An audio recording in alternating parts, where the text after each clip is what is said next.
Bonjour à tous et bienvenue sur le thème astral du roi Charles III d'Angleterre, qui était Charles, prince de Galles, et qui a accédé au trône d'Angleterre après le décès de sa mère.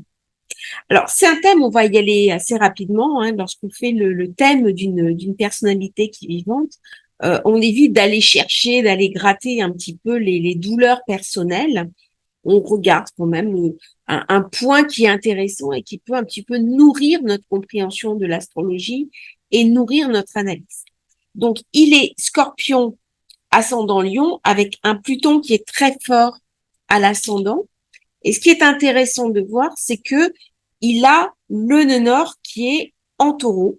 Et donc, il est devenu roi au moment où sa maman est décédée et lorsque le nœud nord était à 15 degrés dans le Taureau. C'est donc au moment du passage des nœuds qu'il y a eu passation de pouvoir et qu'il a changé d'état.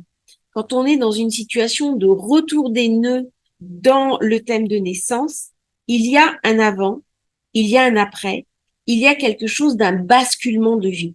Eh bien, lorsque le nœud nord en taureau est arrivé à 14 degrés, donc juste au début de la conjonction, eh bien, sa mère est décédée. Alors, ce qui est intéressant de voir dans ce thème, c'est aussi l'alliance entre le nœud nord et la lune qui est en taureau. La lune est très importante. D'abord parce qu'elle est exaltée en taureau, ça c'est le premier point. Et le deuxième point, c'est parce qu'elle est à 0 degré du taureau, ça veut donc dire qu'elle est renforcée. Lorsqu'une planète est sur le premier degré, lorsqu'elle est sur le dernier degré, elle va émaner une certaine forme, une certaine puissance. Alors cette lune qui est sur le nœud nord va tirer dans le sens de la destinée. Et ça va marquer véritablement trois femmes qui ont été très importantes pour le prince de Galles, qui allait devenir maintenant le roi. D'une part, sa mère, qui a été un des règnes les plus longs avec la reine Victoria.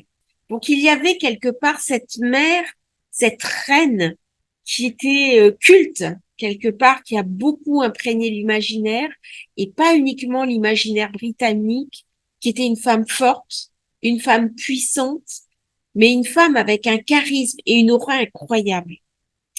Donc ça, c'est la première femme. Deuxième femme, c'est son épouse. Une épouse qui, quelque part, va vite devenir plus populaire que lui.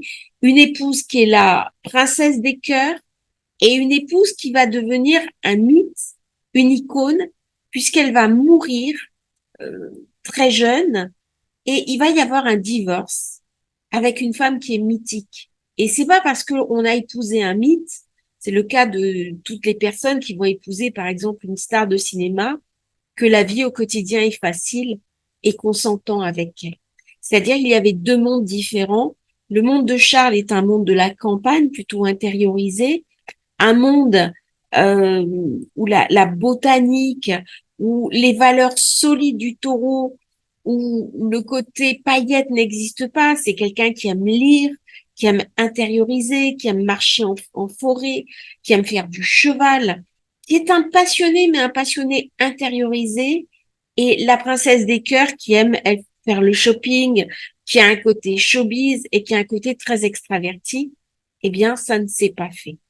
Et la troisième femme, qui est vraiment la femme du Nord, la femme de la reconnaissance, la femme de l'amour, c'est cette femme qui quelque part a été là pour lui en permanence. C'est sa dernière épouse, c'est Camilla. Et on voit qu'au niveau de la lune, cette lune qui est en taureau, il y a quelque chose d'un destin. Il y a quelque chose d'incroyable. Et le nœud sud, qui se trouve sur Mercure, on voit bien qu'il y a quelque chose qui revient de la jeunesse.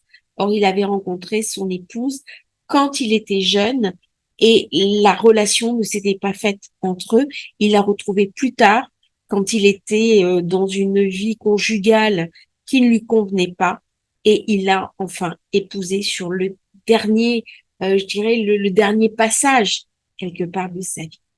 Alors, Pluton en maison 1 raconte aussi l'accession à sa réalité sur le tard. C'est donc quelqu'un qui a un certain nombre de choses à apporter au monde avec un Gémeaux Sagittaire intersecté.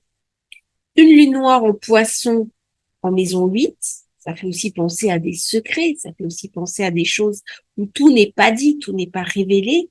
Une personnalité intéressante, complexe même, mais qui peut facilement être rancunière et qui peut facilement porter ombrage. C'est quelqu'un qui a des fantômes à l'intérieur de lui dont nous ne parlerons pas plus dans le cadre de ce podcast. Par contre, ce qui était intéressant, eh bien, c'était de voir un petit peu ce passage du nœud nord sur le nœud nord, hein, quand il était en taureau, et l'accession au trône par le nœud nord qui va le faire roi et le rendre roi, alors même que le nœud nord est conjoint à la lune. Normalement, c'est le soleil qui fait de vous un roi. Mais là, on est dans une monarchie constitutionnelle et donc la lune peut très bien favoriser l'accession au trône. Alors, ce qui est intéressant, c'est de voir aussi Jupiter sur les derniers degrés du Sagittaire, qui lui aussi va amener beaucoup de puissance à un destin qui reste tout de même celui d'un homme.